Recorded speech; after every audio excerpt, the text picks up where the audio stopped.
Hello everyone. मैं इस video में हम आपको IGI aviation customer service agent का जो एग्ज़ाम होने वाला है उसमें आपसे 25 क्वेश्चन जनरल अवेयरनेस के पूछे जाएंगे जो आपके एग्जाम की दृष्टि से काफ़ी इंपॉर्टेंट है। तो उसी को देखते हुए मैं इस वीडियो में आपको जनरल अवेयरनेस के क्वेश्चन कराने वाला हूँ और ये वीडियो आपको पूरी देखनी है। तो चलिए स्टार्ट करते हैं। अगर आप हमारे चैनल पर नए हैं तो चैनल को सब्सक्राइब कर लें और वीडियो को लाइक ज़रूर कर दिया करें। वीडियो को लाइक कर दिया करें क्योंकि मैं आपके लिए वीडियो बनाता हूँ, तो प्लीज़ वीडियो को लाइक कर दें और चैनल को सब्सक्राइब कर दें अभी तक चैनल सब्सक्राइब नहीं किया है तो चलिए स्टार्ट करते हैं। पंडित शिव कुमार शर्मा किसके वादक हैं? संतूर वादक हैं। पंडित शिव कुमार शर्मा किसके वादक हैं? संतूर वादक।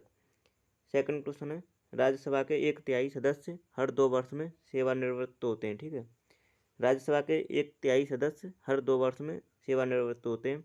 भारतीय संघ कार्यपालक में केवल राष्ट्रपति, उपराष्ट्रपति एवं मंत्रिपरिषद होते हैं। भारतीय संघ कार्यपालक में केवल राष्ट्रपति, उपराष्ट्रपति एवं मंत्रिपरिषद होते हैं।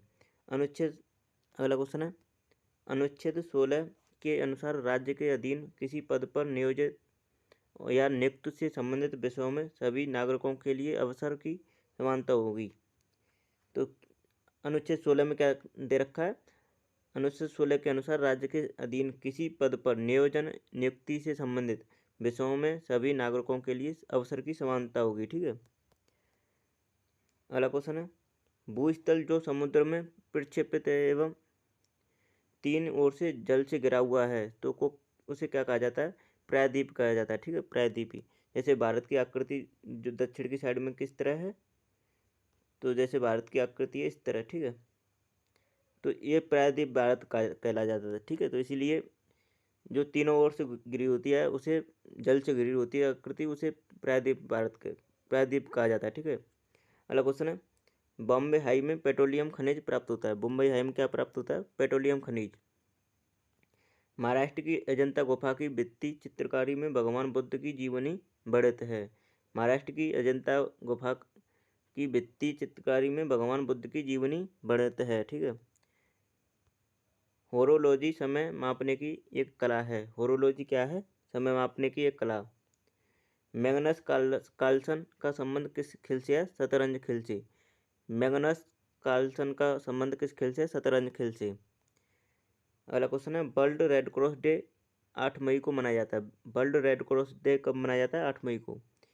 यूपीएससी द्वारा संचालित भर्ती परीक्षा के विषय में CSAT का तात्पर्य है, तो सिविल सर्विस एप्टीट्यूड टेस्ट। ठीक है, CSAT का मतलब क्या है?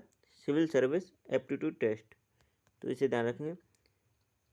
विश्व में एकमात्र तैरता हुआ नेशनल पार्क कैबिल लामजाओ कहाँ पर है? तो मणिपुर राज्य में स्थित है। ठीक है, ये इसमें डांसिंग डियर पाया जाता है इस नेशनल पार्क में। हड़प्पा रावी नदी के किनारे अवस्थित है। हड़प्पा कहाँ स्थित है? रावी नदी के किनारे स्थित है। ठीक है, आदिवासी शब्द कबीलों के लिए पहली बार महात्मा गांधी ने उपयोग किया। आदिवासी शब्द कबीलों के लिए पहली बार किसने उपयोग किया था इसका? तो महात्मा गांधी ने। ठीक है, अगला क्वेश्चन है, भारत में प्रतिवर्ष 1 जुलाई को राष्ट्रीय डॉक्टर्स दिवस मनाया जाता है। 1 जुलाई को क्या मनाया जाता है? राष्ट्रीय डॉक्टर्स दिवस। बाजार में उपलब्ध गर्भरोधक गोलियों में स्टीरॉयड हार्मोन्स रहता है। कौन सा हार्मोन होता है? Steroid hormones. ठीक है, अगला क्वेश्चन है, 2 न्यूरॉन के बीच की जगह साइनेप्स कहलाती है। क्या कहलाती है? साइनेप्स कहलाती है। अगला क्वेश्चन है, दुग्ध का उत्क्षेपण के लिए ऑक्सीटोसिन हार्मोन जिम्मेदार होता है। दुग्ध का उत्क्षेपण के लिए क्या जिम्मेदार होता है? Oxytocin hormone. अगला क्वेश्चन देख लेते हैं, अर्थशास्त्र का पिता किसे कहा जाता है? एडम स्मिथ को।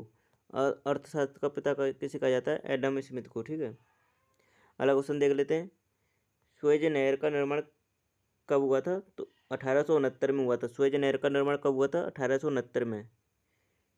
भारत में सबसे बड़ी महाद्वीपीय शेल्फ आंध्र प्रदेश राज्य में पाई जाती है। कहाँ पाई जाती है? महाद्वीपीय शेल्फ आंध्र प्रदेश राज्य में। हर्यक राजा बिम्बिसार की राजधानी कहाँ थी? राजगृह। हर्यक राजा बिम्बिसार की राजधानी थी राजगृह। मयूर सिंहासन पर बैठने वाला अंतिम मुगल सम्राट कौन था? मोहम्मद शाह। मयूर सिंहासन पर बैठने वाला अंतिम मुगल सम्राट कौन था? मोहम्मद शाह। अगला क्वेश्चन है, बेसन की संधि अंग्रेजों ने पेशवा के साथ हस्ताक्षर की थी। बेसन की संधि अंग्रेजों के साथ अंग्रेजों ने पेशवा के साथ हस्ताक्षर की थी। ठीक है। अगला क्वेश्चन है,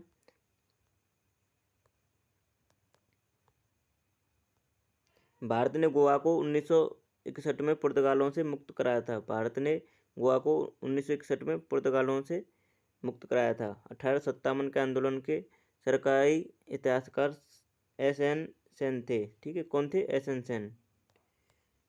अगला क्वेश्चन देख लेते हैं, भारत के राष्ट्रीय ध्वज की लंबाई एवं चौड़ाई का अनुपात क्या होता है? 3:2। 3:2 होता है। ठीक है, लंबाई और चौड़ाई का अनुपात।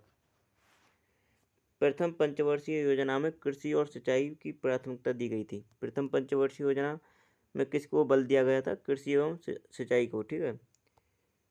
सूर्यमुखी भारत की एक प्रमुख तिलहन फसल है। सूर्यमुखी क्या है? भारत की एक प्रमुख तिलहन फसल है। ठीक है। अगला क्वेश्चन है, रूस के पूर्व शासकों को जार के नाम से जाना जाता था। रूस के पूर्व शासकों को किसके नाम से जाना जाता था? जार के नाम से। अगला क्वेश्चन देख लेते हैं, पंच पंचतंत्र पंचतंत्र किताब के लेखक कौन है? विष्णु शर्मा।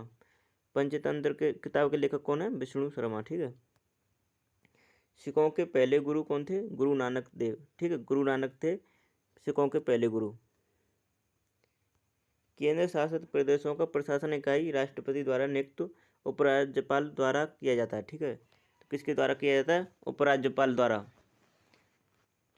भारत की पहली मोनोरेल मुंबई में प्रारंभ हुई। भारत की पहली मोनोरेल कहाँ पर प्रारंभ हुई? मुंबई में। प्रसिद्ध राजा हर्षवर्धन की जीवनी हर्षचरित का लेखक कौन था? बाणभट्ट। बाणभट्ट था हर्षचरित का लेखक। ठीक है। अगला क्वेश्चन है, देवदार पेड़ भरपूर मात्रा में हिमालयी प्रदेशों में पाया जाता है। कहाँ पाया जाता है? देवदार पेड़ कहाँ पर पाया जाता है? तो हिमालयी प्रदेशों में पाया जाता है। ठीक है। अगला क्वेश्चन है, हाइड्रोजन सभी अम्लों में अनिवार्य रूप से पाया जाता है। हाइड्रोजन सभी अम्लों में अनिवार्य रूप से पाया जाता है। ठीक है। अगला क्वेश्चन देख लेते हैं, दो राज्यों के बीच का विवाद सुलझाने का अधिकार उच्चतम न्यायालय को है। ठीक है, दो राज्यों के बीच में विवाद को सुलझाने का अधिकार किसको है? उच्चतम न्यायालय को। अगला क्वेश्चन है, पृथ्वी का व्यास भूमध्य रेखा पर अधिकतम होता है। पृथ्वी का व्यास भूमध्य रेखा पर अधिकतम होता है। जैसे कि आपको मैं बता दूं, ये मान लो पृथ्वी है। ठीक है, गोल। उसमें ऊपर है मकर, कौन सी रेखा है? कर्क रेखा। नीचे कौन सी है? मकर रेखा। और बीच में से कौन सी रेखा है? भूमध्य रेखा। ठीक है, तो सब सर्वाधिक व्यास आपको कहाँ दिख रहा होगा? तो विषुवत रेखा पर, मतलब भूमध्य रेखा पर दिख रहा है। ठीक है। अगला क्वेश्चन है, भारत का नवीनतम 29वां राज्य तेलंगाना है। भारत का 29वां राज्य कौन सा है? तेलंगाना नवीनतम है, लेकिन अब 28 राज्य हैं और 8 केंद्र शासित प्रदेश हैं करंट में। ठीक है। खान अब्दुल गफ्फार खान को आमतौर पर सरहिंदी गांधी कहा जाता है। ठीक है, सरहदी गांधी किसे कहा जाता है? खान अब्दुल गफ्फार खान को। शांति निकेतन पश्चिम बंगाल में स्थित है। शांति निकेतन कहाँ पर स्थित है? पश्चिम बंगाल में। मुगल चंगेज खां के वंशज थे। मुगल कौन के वंशज थे? चंगेज खां के। हीरा मूलतः कार्बन का एक प्रकार है। हीरा किसका प्रकार है? कार्बन का प्रकार है। ठीक है। तुलुप वंश की स्थापना वीर नरसिंह ने की थी। तुलुप वंश की स्थापना किसने की थी? वीर नरसिंह ने। ठीक है।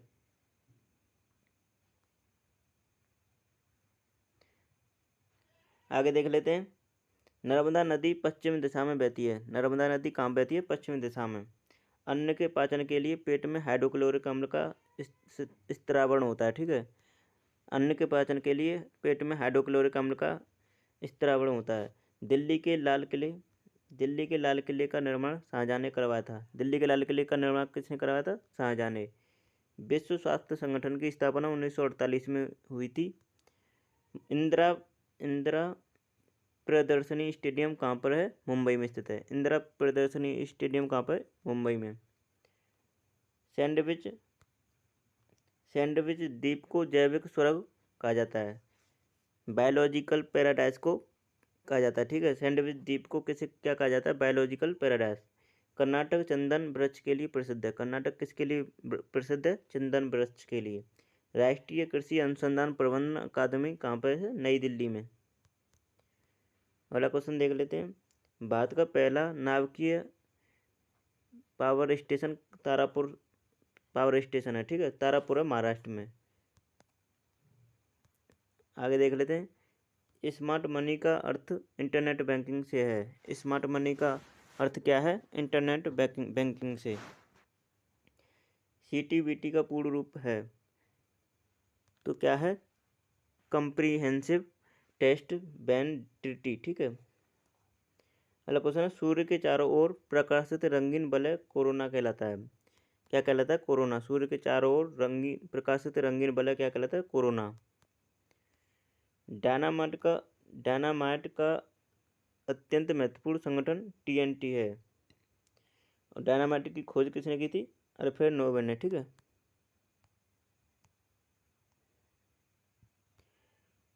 सूर्य का दीप्त सतह जिसे हम देखते हैं क्या कहलाता है? फोटोस्फीयर कहलाता है, ठीक है। सूर्य का दीप्त सतह जिसे हम देख पाते हैं उसे क्या कहते हैं? फोटोस्फीयर। पहला अंतरिक्ष यात्री नील आर्मस्ट्रांग ने चंद्रमा पर 21 जुलाई 1969 में कदम रखा था। कब रखा था?